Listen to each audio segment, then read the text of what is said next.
কলকাতার অক্রুর দত্ত লেনে হিন্দুস্তান রেকর্ডসের স্টুডিওয় তরুণ Sudhindranath Chattopadhyay gramophone record করছেন। শৈলেন দত্তগুপ্ত সুরে বাংলা গান ও রবীন্দ্রনাথের একটি গান। রিহার্সাল চলছে, এমন সময় রেকর্ডিং ইঞ্জিনিয়ার এসে জানালেন নিজের কাজে স্টুডিও এসেছেন এক শিল্পী। বাঁশি তার ধ্যান জ্ঞান। মনিটরে সুধীন্দ্রনাথের গলা ও গান শুনে বায়না ধরেছেন এই তরুণ শিল্পীর সঙ্গে তিনি বাঁশি বাজাবেন। বেশ কিছু সময় অপেক্ষা করে যখন দেখলেন কেউ কিছু বলছে না, তখন জোর করেই ঢুকে পড়লেন স্টুডিও ফ্লোরে। হাত জোর করে বললেন, আমায় একটু বাজাতে দিন। সেশন বাঁশি শিল্পীর কাছে করজোড়ে ক্ষমা চাইলেন, তার অনুমতি প্রার্থনা করলেন বাঁশির দেবতা। সেশন বাঁশি শিল্পী তার পা ছুঁয়ে বললেন, আমরা ধন্য। এরপর তিনি সুধীন্দ্রনাথের কাছেও অনুমতি চেয়ে নেন। বয়সে এমন কিছু বড় ছিলেন না তিনি সুধীন্দ্রনাথের থেকে, তাও সুধীন্দ্রনাথ তাকে প্রণাম করলেন। কিন্তু তিনি তো আর সঙ্গে বাঁশি আনেননি, এসেছিলেন অন্য কাজে। সেশন শিল্পীর কাছ থেকে তার বাঁশিটি চেয়ে নিলেন। সে সুযোগে রেয়াজ ছিল রেকর্ডিংয়ে। বাঁশি গোটা গানটাই বাজাতো কণ্ঠশিল্পীর সঙ্গে, কিন্তু তিনি তা করেননি। কেবল প্রিলিউড ও ইন্টারলিউডে বাজালেন তিনি। সুধীন্দ্রনাথ বলতেন, গাইব কি, লোকটা যেভাবে গুনগুন করে, প্রায় ফিসফিস করে বাজাচ্ছে বাঁশিটা, আমার গলা দিয়ে তারপর গান আর বেরোচ্ছে না। গ্রামাফোন রেকর্ডে অন্য কোনো যন্ত্রীর নাম ছাপা হয়নি। রেকর্ডে কেবলই শুধু উল্লেখ করা হয়েছিল বাঁশিতে পান্নালাল ঘোষ।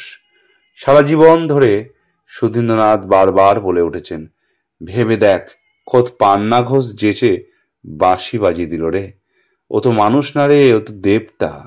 যেচে গায়ে পড়ে বাজিয়ে দিলে জীবনে এটাও ঘটে গেল। আসল নাম ছিল অমল জ্যোতি ঘোষ। বড়ে গোলাম আলী তাকে নাম দিয়েছিলেন বঙ্গাল কা শের। পণ্ডিত হরিপ্রসাদ চৌরাশিয়ার একটা অনন্য মত আছে। উনি বলছেন, পান্নালাল বাবুই দেখালেন প্রচণ্ড পরিশ্রম করলে শরৎ সেতারের মতো জনপ্রিয় হতে পারে বাঁশিও। দীর্ঘকাল বাঁশি আঁকড়ে ছিল তিনি, কিন্তু তার বাঁশি কিন্তু সাইজে খুব ছোট ছিল। স্থান ছিল প্রধানত পল্লী সঙ্গীতে। এক বঙ্গ সন্তান সেটিকে দিলেন নতুন রূপ, নিয়ে গেলেন আবিশ্ব ধ্রুপদী সঙ্গীতের আসরে। পৃথিবীর প্রথম 32 ইঞ্চি লম্বা 7টি ছিদ্রযুক্ত বাঁশের বাঁশিও তিনি প্রথম বাজিয়েছিলেন।